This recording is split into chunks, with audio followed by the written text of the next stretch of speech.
Hi எல்லாருக்கும் வணக்கம் and welcome to dusty dates. இது மகாராஷ்டிரா சீரிஸோட செகண்ட் எபிசோட். ஃபஸ்ட் எபிசோடில் என்ன பார்த்தோன்னா பெங்களூர் டு மகாராஷ்டிரா வரைக்கும் வந்து எங்களோட ட்ராவல் எக்ஸ்பீரியன்ஸஸ், அப்புறம் 10th டே, அப்புறம் இந்த ஃபேமஸான கும்பே வாட்டர் ஃபால், அப்புறம் இதை பார்க்குறதுக்கு 2 வியூ பாயிண்ட்.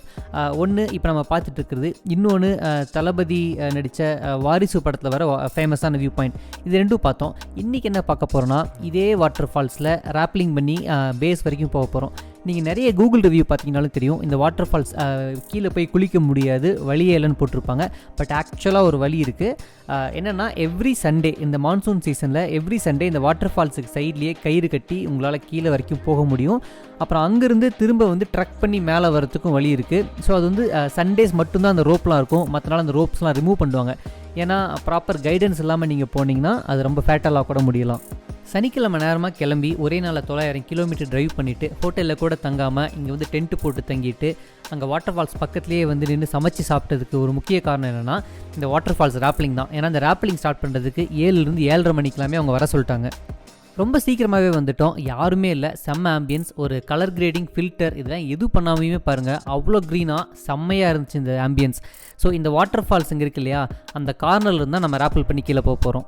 நாங்கள் வந்து 1 மணி நேரம் கழித்து இந்த ஆர்கனைசர்ஸ்லாம் வந்தாங்க. மொத்தம் 4 பேர். இந்த ராப்லிங்கை பற்றி என்ன சொல்கிறாங்கன்னு அவங்ககிட்டே கேட்போம்.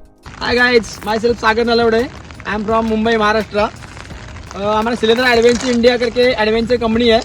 हम लोग यहाँ पे महाराष्ट्र में जो फेमस वाटरफॉल है कुंबे वाटरफॉल, जो कि साउथ इंडियन कुछ मूवीज़ में भी वगैरह उसका शूट है, कुंबे टनल का और वाटरफॉल का. वहाँ पे वाटरफॉल रैपलिंग करवाते हैं. वहाँ पे ये जो वाटरफॉल है कुंबे वाटरफॉल 325 फीट का वाटरफॉल है. 325 feet height with over hang, 90 degree over hang. तो टोटली सेफ है. हम लोग यहाँ पे ब्रांडेड इक्विपमेंट यूज़ करते हैं. और यहाँ पे हम लोग मेन लाइन या उसको बिले या चेस्ट हार्टनेस वगैरह टोटली प्रोवाइड करते हैं. कभी आपको यहाँ पे महाराष्ट्र में आना है, महाराष्ट्र सह्याद्री रीजन में, तो हमें कांटेक्ट कीजिए. हम लोग यहाँ पे waterfall rappelling, 1 day track, range track, adventure activities करवाते हैं. हमारा कंपनी का नाम है शिलेदार एडवेंचर इंडिया. शिलेदार एडवेंचर इंडिया. मेरा कॉन्टैक्ट नंबर है 9022556690. अभी हमारे यहाँ पे बेंगलोर से 2 फ्रेंड्स आए थे. आपका नाम क्या सर? योगा. कि बेंगलोर से अभी यहाँ पे वाटरफॉल रैपलिंग करने के लिए आए थे. वो भी सेल्फ ड्राइव करके उन्होंने वहाँ से इतना दूर आए थे, इनके उनका भी बहुत बहुत धन्यवाद. Thanks guys. அவர் என்ன சொல்லலாம்னு அப்படி ஷார்ட்டாக சொல்லிடுறேன். ஸோ இந்த வாட்டர் ஃபால் வந்து ரொம்ப ஃபேமஸ் ஆகிட்டு இருக்கு. அதுவும் முக்கியமாக இந்த சவுத் இந்தியன் மூவி வந்ததுக்கப்புறம்னு சொல்கிறாங்க. நம்ம வாரிசு மூவி பற்றி தான் சொல்கிறாரு. அதுக்கப்புறமா இது ரொம்ப சேஃப். அதாவது மொத்தம் 2 ரோப் இருக்கும். மெயின் லைனில் தான் வந்து நம்ம ராப்பிள் பண்ணி போயிட்டுருப்போம். அது இல்லாமல் இன்னொரு செகண்ட் லைன் இருக்கும், அதை அவங்க கண்ட்ரோல் பண்ணியிருப்பாங்க. ஸோ ஒன்று அருந்தாலுமே இன்னொன்று சேஃப். ஸோ ரொம்ப சேஃப்னு சொல்கிறாரு. அதுக்கப்புறம் முக்கியமாக என்ன சொல்கிறாருன்னா, நம்ம டஸ்டி ரேஸ் சேனலை சப்ஸ்கிரைப் பண்ணிக்க சொல்கிறாரு. அப்புறம் சூப்பராக ஒரு பூஜை பண்ணாங்க. அது கேட்குறதுக்கே அவ்வளோ அழகாக இருந்துச்சு.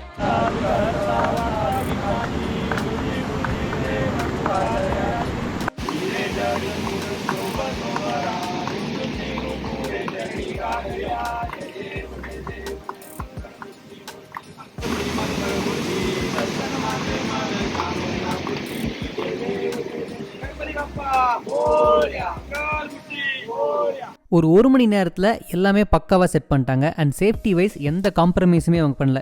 ஏன்னா நம்ம ராப்லிங் பண்ணுறது அந்த வாட்டர் ஃபால்ஸோட எஜ்ஜில் தான் இருக்கும். ஸோ இங்கேருந்து அங்கே போகிறதுக்கு கூட இவங்க ப்ராப்பராக கயிறு கட்டி அந்த ஹூக்கை நம்ம பாடியில் மாட்டி தான் அனுப்புகிறாங்க. ஏன்னா சம்டைம்ஸ் வந்து இங்கே வந்து டக்குன்னு ஃப்ளட் வந்துடுமா. ஸோ அப்படி ஃப்ளட் வரும்போது நம்ம மாட்டிக்கக்கூடாது, எதுவும் ரிஸ்க் ஆகிடக்கூடாதுன்ட்டு இங்கேருந்து இப்போ தண்ணி பாருங்கள் எவ்வளோ கம்மியாக தான் இருக்குது. இதுக்கே அவங்க வந்து ரோப் மாட்டி சேஃபாக தான் அனுப்புகிறாங்க அந்த சைடு. இந்த ராப்லிங்க்கு மொத்தம் ஒருத்தருக்கு 1500 ரூபாய் ஆகும். மினிமம் ஒரு 10 பேர் இருந்தால் ஈஸியாக வந்து இவங்க ஆர்கனைஸ் பண்ணுவாங்க. ஏன்னா இந்த ரோப்ஸ் எல்லாம் அவங்க வந்து வண்டியில் வாடகைக்கு எடுத்துகிட்டு வரணும். அதுக்கப்புறமா வந்து இந்த ராப்லிங்க்கு மொத்தம் 4 பேர் தேவை. மெயின் ரோப்பை ஒருத்தர் பார்த்துப்பார், அந்த நம்ம சேஃப்டி ரோப்பை ஒருத்தர் வந்து கண்ட்ரோல் பண்ணி விட்டுட்டுருப்பார். இங்கே வர்றவங்களுக்கு வந்து அந்த ஹார்னஸ் மாட்டுறதுக்கு ஒருத்தர், கீழே இறங்குனதுக்கப்புறம் அங்கேருந்து கைட் பண்ணி மேலே அனுப்புறதுக்கு ஒருத்தர். ஸோ மொத்தம் 4 பேர் தேவை.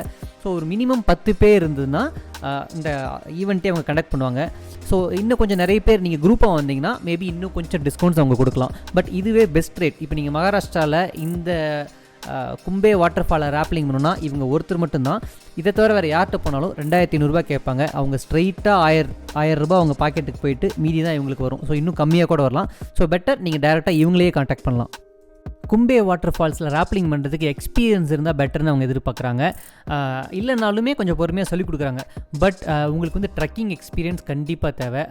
ஃபால்ஸில் கீழே இறங்கிட்டு மேலே போகும்போதெல்லாம் சில இடம் ரொம்ப கஷ்டமாக இருக்கும். ட்ரோனை பறக்க விட்டு பார்த்தா வாட்டர் ஃபால் செம்ம மெஜஸ்டிக்காக இருக்குது. 325 அடி உயரம் நீங்கள் ராப்லிங் பண்ணி போகணும். நான் ஏற்கனவே நாங்கள் வந்து மகாராஷ்டிரா ட்ரிப் வந்திருந்தப்போ ஜீவ்தன்கிற ஒரு ஃபோர்ட்டில் ராப்லிங் பண்ணோம். அந்த பினக்கல் பேர் வந்து வனர்லிங்கி. அது இதை விட ஹைட் ஜாஸ்தி, 400 அடி உயரம்.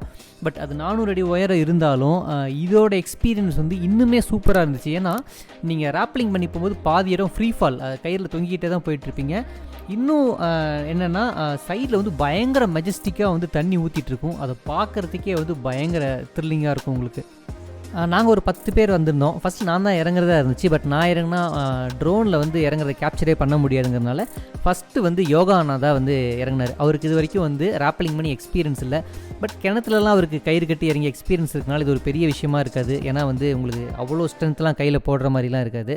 அண்ட் இறங்கும்போது அப்படியே ட்ரோனில் பார்த்தா அவ்வளோ சூப்பராக இருந்துச்சு. ஸோ நீங்கள் இறங்கும்போது பாதியில் போயிட்டு ஒரு 5 செகண்ட் நின்றுட்டு ஒரு சைடு பார்த்தீங்கன்னா அப்படியே ஃபுல்லாக பாறை இருக்கும். இன்னொரு சைடு பார்த்தீங்கன்னா அந்த வாட்டர் ஃபால்ஸ் வந்து அவ்வளோ பெருசாக ஊற்றிட்டுருக்கும். நீங்கள் அப்படியே ரொம்ப ஒரு சின்ன புள்ளி மாதிரி தெரிவிங்க. வேறு லெவல் எக்ஸ்பீரியன்ஸ் இருக்கும். நீங்கள் நிற்கலாம் அங்கே கீழே போயிட்டு ஒரு பாதி வழியில் ஒரு நிமிஷம் நின்னீங்கன்னா கூட செம்ம சூப்பராக இருக்கும் உங்களுக்கு.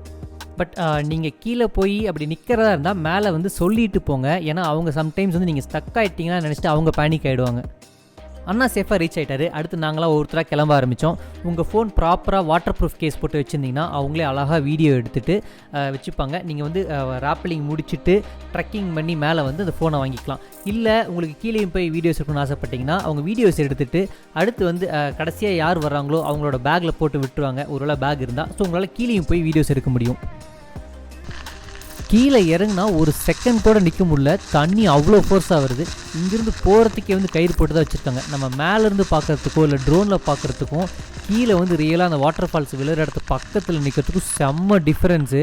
அப்படியே வந்து ஊசி குத்துன மாதிரி கையெல்லாம் தண்ணி அடிக்குதுங்க. நாங்கள் ஃபஸ்ட்டாகவே வந்ததுனால யாருமே இல்லை. கிட்டத்தட்ட ஒரு மணி நேரம் எங்களால் வந்து டைம் ஸ்பெண்ட் பண்ண முடிஞ்சுது. அடுத்த 4 பேரும் கீழே வர வரைக்கும்.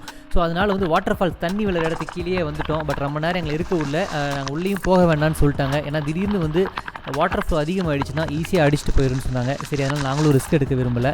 இங்கே வந்து ஃபஸ்ட்டாக வரதில் இன்னொரு பெரிய டிஸ்அட்வான்டேஜ்னா சீக்கிரம் குளிர ஆரம்பிச்சிடும். அவ்வளோ ஃபோர்ஸ் தண்ணிலாம் செம்ம சூப்பராக இருந்துச்சு. சான்ஸே இல்லை. அவங்க ஏதோ ஸ்நாக்ஸ்லாம் கொடுத்தாங்க கீழே. அதை சாப்பிட்டுட்டு திரும்ப வந்து மேலே வந்து ட்ரெக்கிங் ஸ்டார்ட் பண்ண ஆரம்பித்தோம்.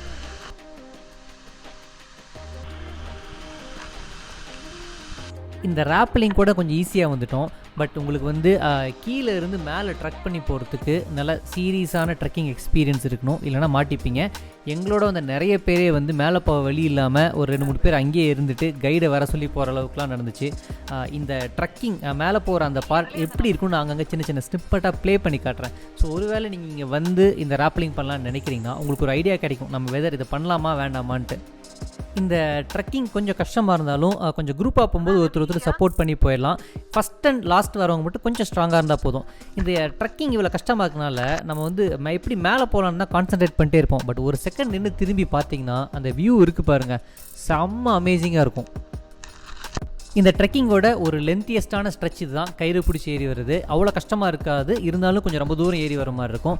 இந்த ஸ்பாட்டுக்கு நீங்கள் மேலே ஏறிட்டிங்கன்னா இங்கே தான் வந்து வாரிசு படத்தில் விஜயோட அந்த ஒரு பைக் நிறுத்திருக்கிற ஃபேமஸான ஸ்பாட் வரும் இல்லையா, அந்த ஸ்பாட்டுக்கு நீங்கள் ரீச் ஆகிடலாம். தெரியுது பாருங்கள், ரைட் சைடு பாருங்கள்.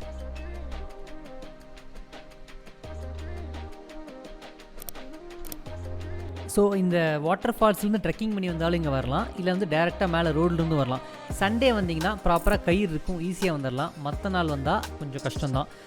ஸோ வந்ததுக்கு ட்ரோனை பறக்க விட்டு திருப்தியாக வந்து ஒரு வீடியோ எடுத்துகிட்டு ரிட்டன் போக ஆரம்பித்தோம்.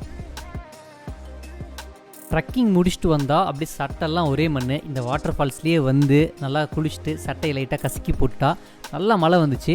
இந்த ட்ரெக்கிங் பண்ணுறவங்க என்ன பண்ணாங்கன்னா உடனே கிளம்பிடுங்கன்னாங்க. ஏன்னா வந்து ஃப்ளட்டு வந்து ரொம்ப ஜாஸ்தியாகிருந்தாங்க. அவங்க சொன்ன மாதிரி தான் ஒரு 15-20 மினிட்ஸில் இப்படி இருந்த தண்ணி வந்து ஃபுல்லாக செம்மண் கலரில் போக ஆரம்பிச்சிச்சு. முன்னாடி நம்ம ட்ரோனில் பார்த்த அந்த வாட்டர் ஃபால்ஸும் இப்போ இருக்கிறதும் பாருங்கள். இந்த டைம்லாம் ராப்லிங்குமே பண்ணவே முடியாது, அவ்வளோ ரிஸ்கி. ஸோ நாங்கள் வந்து டக்குன்னு வந்துட்டோம். அதுக்குள்ளே என்ன பண்ணாங்கன்னா இந்த ட்ரெக்கிங் ஆர்கனைஸ் பண்ணாங்கல்ல, அவங்க அந்த கயிறுலாம் அவுத்துட்டு அவங்க வர்றதுக்குள்ளே தண்ணி பயங்கர ஃப்ளோ ஜாஸ்தி ஆகிடுச்சு. ஸோ அவங்க நின்று மலையை சுற்றி தான் அவங்க ரிட்டனே வந்தாங்க. இந்த லெஃப்ட் சைட் கார்னரில் தெரியுறாங்க பாருங்கள். ஸோ அவங்க இந்த மலையை சுற்றி வரத்துக்கே ஒரு 1.5 மணி நேரம் கிட்ட ஆகிடுச்சு. இங்கே ஃப்ளட் ஆனதெல்லாம் பார்த்துட்டு அந்த கைடுலாம் பேசணும், அவங்க வந்து சேஃபாக வந்துடும்னு சொன்னாங்க. ஸோ இந்த கேப்பில் நாங்கள் ரிட்டன் வந்து ட்ரெஸ் சேஞ்ச் பண்ணிருக்கோம், காருக்கு வெளியில் திங்ஸ் எல்லாம் வச்சுட்டு. எங்களுக்கே தெரியாமல் ஒருத்தன் கேமரா எடுத்துகிட்டு ஓட ஆரம்பிச்சிட்டான். ஸோ லக்கீலி கேமராவில் ஒய்ஃபை ஆனாக இருந்ததுனால எங்களால் ட்ராக் பண்ணி போய் அந்த சவுண்டை வச்சு அவன்கிட்ட சண்டை போட்டு வாங்க முடிஞ்சுது. பட் இதில் ஒரு காமெடியான சம்பவம் என்னன்னா, இது ரெக்கார்ட் ஆனது கூட தெரியாமல் அவன் வீட்டில் போய் சவுண்டு விட்டுருக்கான். நாங்களே வீட்டுக்கு வந்ததுக்கப்புறம் அந்த ஃபுட்டேஜ்லாம் பார்த்தோம்.